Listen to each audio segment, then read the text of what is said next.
Imagine finding a remote Himalayan lake where hundreds of human skeletons emerge when the ice melts, some with frozen flesh still clinging to bone. Or picture a quiet German valley revealing itself as the site of a colossal, brutal Bronze Age battle nobody knew had happened, with thousands of warriors lost to history. Deep in another German site, Neolithic pits revealed human bones, systematically fractured and scraped clean, alongside pottery that was intentionally shattered. These aren't tales from a horror novel. They are real places holding grim secrets. Number 12. Gough's Cave, the Stone Age feasting site. Deep within the Cheddar Gorge, in Somerset, England, lies Gough's Cave. This limestone cavern has yielded human remains dating back approximately 14,700 years to a time known as the Magdalenian period, near the end of the last ice age.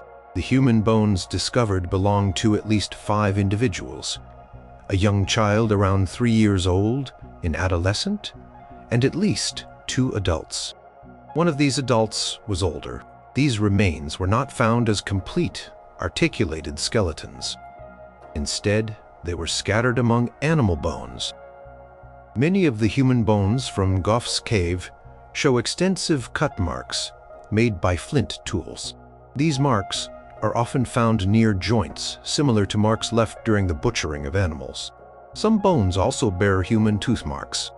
Long bones like femurs and tibias were found cracked open.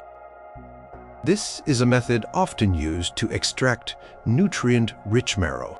The skulls of 3 individuals, including the adolescent and possibly the young child, show evidence of very specific modification.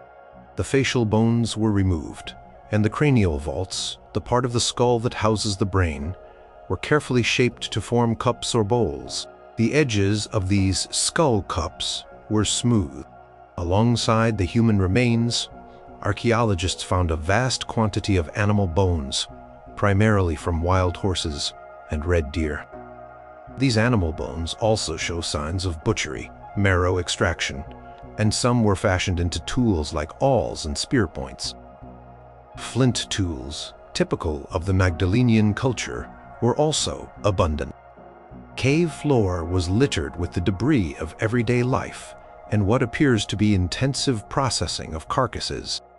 The exact reasons for this treatment of human remains alongside animal remains are still being investigated by researchers. Careful crafting of skull cups adds another layer to the questions about the practices of these ancient people. What events transpired in this cold cave thousands of years ago? Number 11. Conchopata, the Wari site of trophy heads and ritual offerings. In Peru, near the modern city of Ayacucho, lie the ruins of Conchopata, an important urban center of the Wari culture, which flourished from around 600 to 1000 AD, before the rise of the Incas. Excavations at Conchopata have uncovered workshops for pottery, residential areas, and ceremonial sectors. Within some of these areas, archaeologists have made discoveries related to ritual practices involving human remains. One area revealed a pit containing a large number of human skulls, often referred to as trophy heads. These skulls show distinct modifications. Many have a hole drilled into the top, at the apex of the cranium. Some skulls also show cut marks on the vertebrae of the neck still attached, or on the base of the skull itself. These marks are consistent with decapitation and the subsequent preparation of the head. Context in which these heads were found is also significant. They were often associated with large, smashed ceramic vessels, some decorated with Wari iconography depicting deities or mythical beings. These vessels appear to have been deliberately broken as part of a ritual. In some instances, the heads were found in offerings alongside other items, such as fine textiles, animal bones, or spondylus shells, which were highly valued by Andean cultures. The individuals whose heads were taken appear to be a mix of males and females, and some show signs of trauma that may have occurred around the time of death. The faces on some of the skulls were not preserved, but the bones themselves tell a story of specific repeated actions. Beyond the trophy heads, other human remains at Conchopata and related Wari sites sometimes show signs of sacrifice or ritual killing. In one discovery, a group of more than 60 individuals was found in what appeared to be a hastily arranged burial, some showing signs of violent death. Some of these individuals were women, and isotope analysis of their bones indicated they may have come from different regions, possibly brought to Conchopata. The Wari were known for their expansionist nature, and these findings raise many questions about the role of ritual violence, ancestor veneration, or the treatment of enemies in their society. The specific beliefs and practices that led to the accumulation and modification of these human remains at Conchopata are topics of ongoing archaeological research. Number 10. Domuztepe, the Neolithic Death Pit. In southeastern Turkey, the site of Domuztepe, dating back to the Neolithic period around 6000 BC, has revealed a feature unlike any other from its time, known to archaeologists as the Death Pit. This pit, roughly 3 meters in diameter and 1.5 meters deep, contained an astonishing and complex assemblage of remains. Thousands of animal bones were found, primarily from domesticated cattle, sheep, goats, and pigs, but also wild animals. These bones were not simply discarded food waste. Many were articulated, suggesting whole limbs or sections of animals were placed in the pit. Intermingled with these animal remains were the bones of humans. The human remains in the death pit are estimated to represent at least 40 individuals, including men, women, and children of various ages. Like the animal bones, the human bones were often disarticulated but sometimes found in partial articulation, indicating that bodies or body parts were added to the pit over a period of time, possibly during different events. Some human skulls show cut marks, and some long bones appear to have been defleshed. There is also evidence of burning on some human and animal bones. The contents of the pit were not chaotically deposited. There seems to be a structure to the layering, with different types of remains and artifacts found at different levels. Among the bones, archaeologists also discovered pottery, fragments, stone tools, and personal ornaments. Some of the pottery was of a type known as halafware, characteristic of the region during this period. The sheer density and variety of the remains, both human and animal, crammed into this single pit, suggest a series of intense ritualized activities. Processing of the human bodies, the types of animals selected, and the manner of their deposition all point to complex behaviors that are not fully understood. Was this a series of elaborate funeral rites, sacrifices, or something else entirely? The death pit at Domuztepe offers a rare, if unsettling, glimpse into the ritual life of a Neolithic community over an extended period, leaving behind a perplexing record of their practices. Number 9. Talheim Death Pit, the Neolithic massacre site. In 1983, near the village of Talheim in southwestern Germany, construction workers stumbled upon a grim discovery, a mass grave dating back to the Neolithic period around 5000 BC. This site, now known as the Talheim Death Pit, contained the skeletal remains of 34 individuals, men, women, and children. They belonged to the Lignea pottery culture, one of Europe's earliest farming communities. The bodies were not carefully buried. They had been thrown into a pit, seemingly haphazardly, one on top of another. Forensic analysis of the skeletons revealed a chilling story. Almost all individuals showed signs of severe trauma inflicted by stone adzes, a common Neolithic tool resembling a small axe.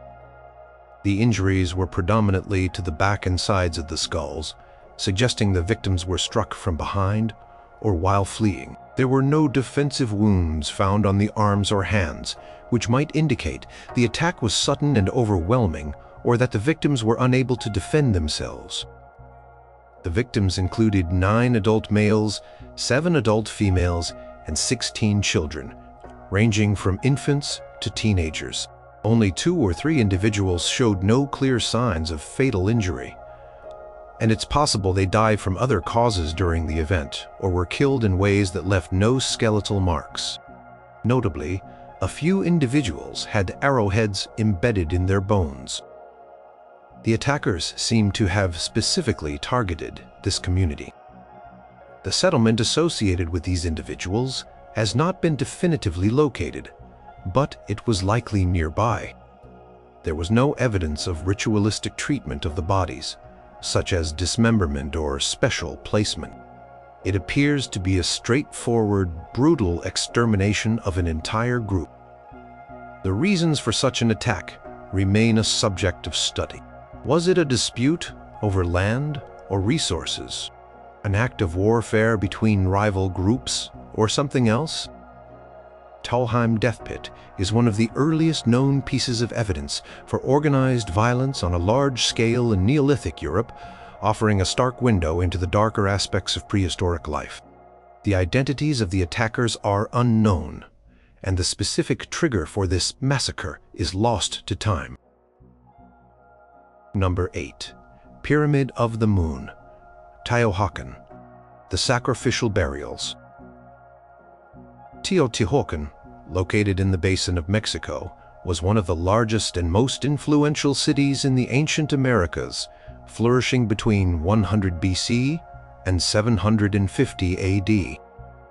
Its massive pyramids, the Pyramid of the Sun and the Pyramid of the Moon, dominate the landscape. Excavations deep within and around the Pyramid of the Moon have uncovered a series of disturbing mass burials clearly linked to sacrificial rituals performed during different construction phases of the pyramid. These burials were not simple interments, they were elaborate, staged offerings. In one burial associated with the pyramid's 4th construction phase, around 250 AD, archaeologists found a single male victim richly adorned with jade artifacts, shell necklaces, and obsidian eccentrics. He was surrounded by the remains of sacrificed animals, including pumas, eagles, jaguars, and rattlesnakes, many of which were symbolic of power and warfare in Mesoamerican cosmology. Some of these animals were found in cages in a later burial dating to around 300 AD, construction phase 5. More than 12 human victims were found. Their hands were tied behind their backs, and all had been decapitated. Their heads were found nearby, though not arranged in any discernible pattern. This group also included foreigners, identified by dental modifications and grave goods from Maya regions and the Gulf Coast. Another burial, linked to the dedication of the pyramid's 6th phase, contained 17 decapitated human heads. Nearby, another offering held the remains of sacrificed eagles. Yet another find associated with an earlier phase included an individual buried with grave goods, along with numerous animal remains. The pattern of these burials suggests that with each major expansion of the Pyramid of the Moon, human and animal sacrifices were made, possibly to consecrate the new structure. The victims often showed signs of being warriors, or were foreigners, perhaps captives taken in battle. The sheer scale and symbolic complexity of these offerings within the pyramid structure provide insight into the power of the Teotihuacan state and the central role of ritual sacrifice in its ideology. The exact meaning of each element in these grim tableaus and the full extent of such practices at Teotihuacan are still being pieced together. Number 7. Motala, Sweden, the Mesolithic skulls on stakes. In the town of Motala, central Sweden, during excavations in advance of a railway construction project between 2009 and 2013, archaeologists uncovered a remarkable and perplexing Mesolithics. The site, located on the former bank of a shallow lake, revealed a stone-packed structure submerged in ancient sediments. Within this structure, and in the surrounding area were human and animal remains treated in unusual ways. The most striking discovery was the presence of at least 11 human skulls. Most of these belonged to adults of both sexes, but there was also at least one infant. What made these skulls particularly baffling was the evidence that some of them had been mounted on wooden stakes. 2 adult males' skulls were found with wooden stakes still inserted through their bases, passing up into the cranial cavity. Other skulls showed signs of similar treatment or deliberate placement. One skull, belonging to a woman, had the temporal bone of another woman placed inside it. Many of the skulls showed evidence of healed trauma, injuries sustained long before death, but also unhealed trauma, suggesting violent encounters around the time of death for some individuals. There was very little other skeletal material found with these skulls, mostly just fragments of jawbones. This indicates a deliberate selection and curation of heads separated from their bodies. Alongside the human skulls, large quantities of animal bones were found, primarily from wild boar, red deer, roe deer, and bear. Some of these animal bones also showed signs of being mounted or displayed. The site seems to have been a place of ritual activity over some period. The careful placement of human heads, some impaled and the mixing with animal remains, point to a complex belief system among these Mesolithic hunter-gatherer fishers. Why were these heads selected? Were they revered ancestors or defeated enemies? What was the significance of the stakes and the specific arrangement of remains? The discoveries at Motala provide a rare window into the ritual practices of Stone Age people in Scandinavia, raising more questions than answers about their worldview and their treatment of the dead. Number 6. Cima de los Hios, Atapuerca, Spain, the Pit of Bones. Deep within the Atapuerca cave system in northern Spain lies a site known as Cima de los Huesos, which translates to Pit of Bones. This chamber is located at the bottom of a 13-meter, 43-foot, vertical shaft. Here, archaeologists have unearthed an extraordinary accumulation of hominin fossils representing at least 28 individuals. These fossils date back around 430,000 years, placing them in the Middle Pleistocene epoch.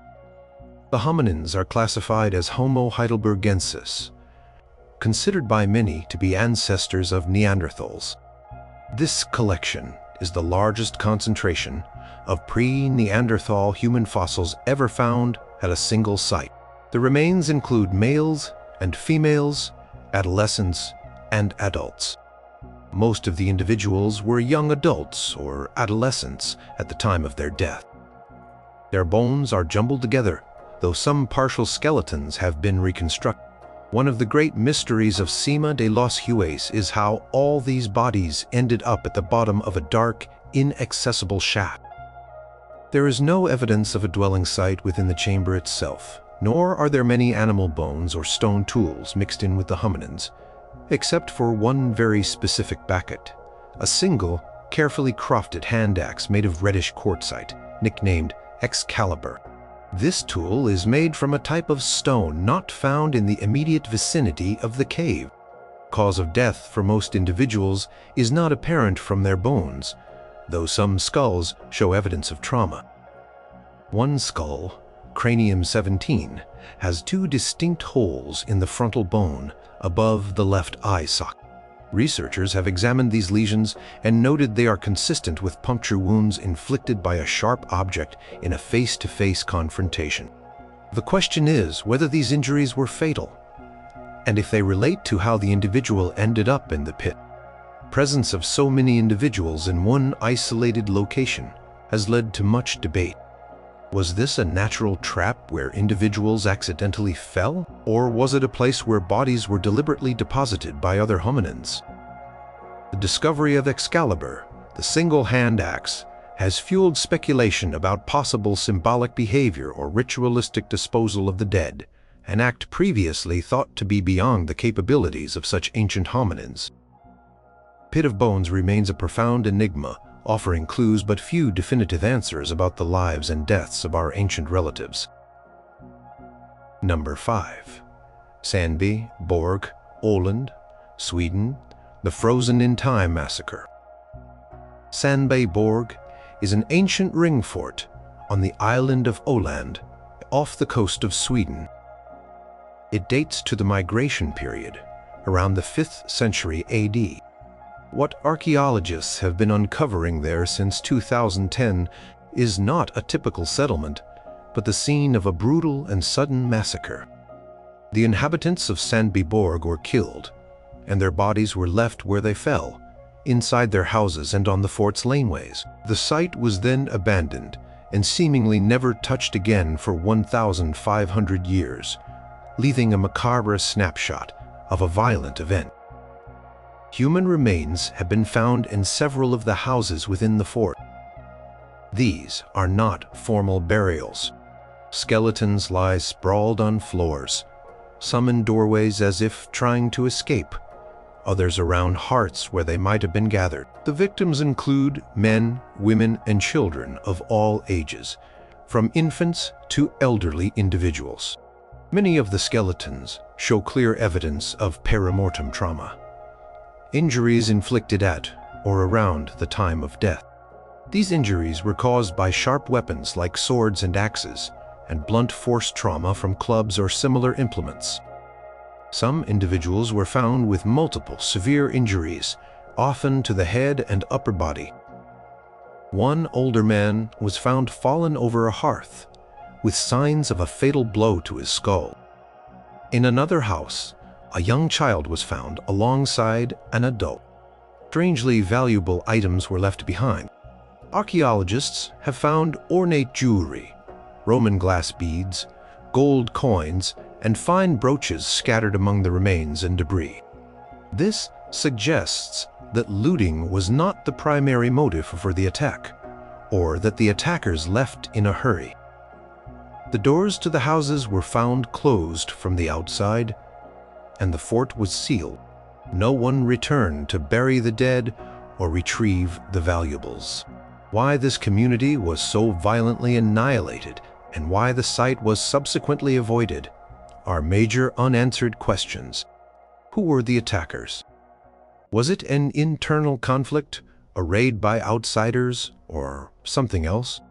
Sandby Borg provides a chilling and unparalleled archaeological record of a single catastrophic event. But the reasons behind the violence and the subsequent abandonment remain a profound mystery. Number 4. Herxheim, Germany. The Neolithic enclosure of broken bones. Near the village of Herxheim in southwest Germany, a vast Neolithic settlement dating to around 5,300 to 4,950 BC, belonging to the lignea pottery culture, LBK, has yielded some deeply disturbing finds. The site is a large, double-ditched enclosure. Within these ditches and in numerous pits inside the enclosure, archaeologists have found enormous quantities of human remains, mixed with pottery, stone tools, and animal bones. It is estimated that the remains of at least 500 individuals, and possibly up to 1,000 or more, were deposited here over a period of perhaps just a few decades. The human bones were not intact skeletons. They were systematically processed. Skulls were often broken open, with the facial portions sometimes detached from the cranial vault. Long bones were frequently split lengthwise, as if to extract marrow. Ribs were found cut into segments. Vertebrae were often separate. Many bones show cut marks and scrape marks consistent with defleshing. Even the small bones of hands and feet were often disarticulated. The remains represent individuals of all ages and both sexes, from infants to adults. This methodical destruction and fragmentation of human bodies on such a massive scale is highly unusual for the Neolithic period in Europe. Alongside the human remains, vast quantities of high-quality LBK pottery were found, much of it deliberately smashed. Stone adzes, arrowheads, and other tools were also present. Intriguingly, chemical analysis of the pottery suggests that much of it was not made locally at Herxheim but was brought from regions up to 400 kilometers away. This implies that Herxheim may have been a regional center where people from a wide area gathered, bringing with them pottery, and it seems human bodies or individuals who would become part of these deposits. The reasons for these practices are intensely debated. Was this evidence of systematic ritual cannibalism? Were these the remains of enemies killed in warfare and then processed? Or was it a complex mortuary ritual related to a crisis, such as famine or disease, leading to extreme practices? The scale and nature of the Herxheim deposits offer a grim puzzle about the beliefs and behaviors of these early European farmers. Number 3. Headless Vikings of Dorset, UK. The Execution Pit. In 2009, during the construction of a new road near Weymouth in Dorset, England, archaeologists made a startling discovery: a mass grave containing the skeletal remains of 54 young men. Radiocarbon dating placed the burial in the period between 970 and 1025 AD, the height of the Viking Age in England. What made this find particularly gruesome was that all the individuals had been decapitated. Their heads were found in a separate pile from their bodies, which were intermingled in the pit. Detailed osteological analysis revealed that the men were almost all in their late teens to mid-20s, with a few slightly older individuals. They were generally tall and robust. Isotope analysis of their teeth, which can indicate the geology of the area where a person spent their childhood, showed that these men were not local to Dorset.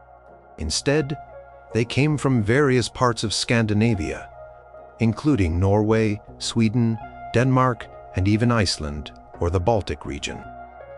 Several individuals showed signs of old, healed battle wounds, suggesting they were experienced warriors. However, there were no signs of defensive wounds on their arms or hands from their final moments, which might indicate they were captured and restrained before being killed. The decapitations were not neatly done. Many skulls and neck vertebrae showed multiple cut marks, suggesting repeated blows from a sharp weapon, likely a sword, often delivered from the front or side, rather than a clean executioner's strike from behind. This indicates a brutal, perhaps frenzied execution. The bodies were stripped naked before being thrown into the pit. No artifacts, such as clothing, fasteners, or weapons, were found with them, except for one possible fragment of a nice sheath. The location, on a main road and near a parish boundary, might have been a traditional place for public executions. Who these Vikings were, why they were in Dorset, and who executed them in such a savage manner remain subjects of historical investigation. Were they a raiding party defeated in battle and then executed? Or were they mercenaries who met a grim end? Pit is a stark reminder of the violent clashes between Anglo-Saxons and Vikings during this tumultuous period. Number 2. Tullens Valley, Germany, the Lost Bronze Age battlefield. For centuries, the Tullens Valley in northeastern Germany was just a quiet river landscape. Then, in 1996, an amateur archaeologist found a human arm bone with a flint arrowhead embedded in it. This sparked further investigations, which have since revealed something extraordinary: the site of a massive, brutal battle that took place around 1250 BC during the Bronze Age. This is currently the oldest known battlefield of such a scale in Europe. Over an area stretching for several kilometers along the river, archaeologists have unearthed the remains of hundreds of individuals along with weapons and personal belongings.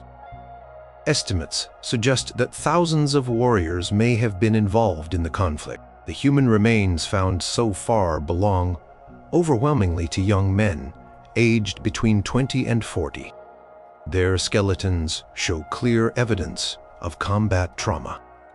Skulls are fractured by blunt force, some pierced by arrowheads. Bones are broken, and some have cut marks from bronze, swords, or spear points. Many injuries appear to have been inflicted by weapons from a distance, such as arrows and spears, but close-quarter combat also occurred. Types of injuries suggest a fierce and deadly encounter. Preservation of the bones in the boggy riverside soil is remarkable, even allowing for the study of DNA and isotopes. These analyses have shown that the warriors came from different regions of Europe, some from hundreds of kilometers away, suggesting a diverse coalition or a large-scale military campaign. Among the skeletal remains, archaeologists have found numerous bronze arrowheads, spearheads, and fragments of bronze swords. Wooden clubs have also been recovered, some still embedded in skulls. Personal items like bronze, rings, pins, and tools have been found, as well as horse bones, indicating that cavalry or chariots may have played a role. One of the most baffling aspects of the Talheim Valley battle is that there is no historical record of it. No ancient texts mention such a significant conflict in this region. Who were these armies? Why were they fighting? What was the outcome of this enormous battle? The discovery has forced a re-evaluation of the scale and nature of warfare in Bronze Age Europe, suggesting more organized and widespread conflict than previously thought. The Talheim Valley holds the silent testimonies of a lost war, its combatants and causes still shrouded in mystery. Number 1. Rupkund Lake, India. The Skeleton Lake. High in the Indian Himalayas, at an altitude of over 5,000 meters, 16,500 feet, lies Rupkund, a small glacial lake. For most of the year, it is frozen. But when the ice melts, usually for a short period in late summer, a macabre sight is revealed. Hundreds of human skeletons, some with flesh, hair, and nails still preserved by the cold, dry air, lie scattered in and around the lake. This skeleton lake has been a source of mystery and speculation for decades, ever since it was rediscovered by a forest ranger in 1942, though local legends spoke of it much earlier. Initial estimates suggested the remains of 200 to 300 individuals. However, more recent studies indicate there could be as many as 600 to 800 people. For a long time, the prevailing theory was that these were the remains of a single group, perhaps pilgrims or soldiers, who died in a single catastrophic event centuries ago, possibly a sudden violent hailstorm, as many skulls show short, deep cracks consistent with impacts from above. Indeed, local folklore tells of a king and his entourage who angered a local goddess, Nanda Devi, who then rained down iron balls upon them. Traditional radiocarbon dating of some bones placed them around the 9th century AD. However, a comprehensive genetic and isotopic study published in 2019 dramatically changed the understanding of Rupkund. Analysis of DNA from 38 individuals revealed that they did not all die at the same time, nor did they all come from the same place. At least 2 distinct groups are present. One group, genetically South Asian, died around the 7th to 10th centuries AD, possibly in one or more events. Shockingly, a second group, genetically linked to the Eastern Mediterranean, possibly Greece or Crete, died much later, around the 17th to 20th centuries AD, again possibly in one or more events. There was also one individual with Southeast Asian ancestry. The remains show a mix of males and females, mostly adults, and they appear to have been generally healthy before death. No weapons or trade goods have been found that would explain who these diverse groups were or what they were doing at such a remote, high-altitude lake. How did people from such distant lands, separated by centuries, end up dying at Rupkund? Why did they travel there? What caused their deaths, especially if they occurred in multiple events over a long period? Rupkund Lake guards its secrets well, its icy waters holding the perplexing story of many forgotten journeys and unexplained deaths.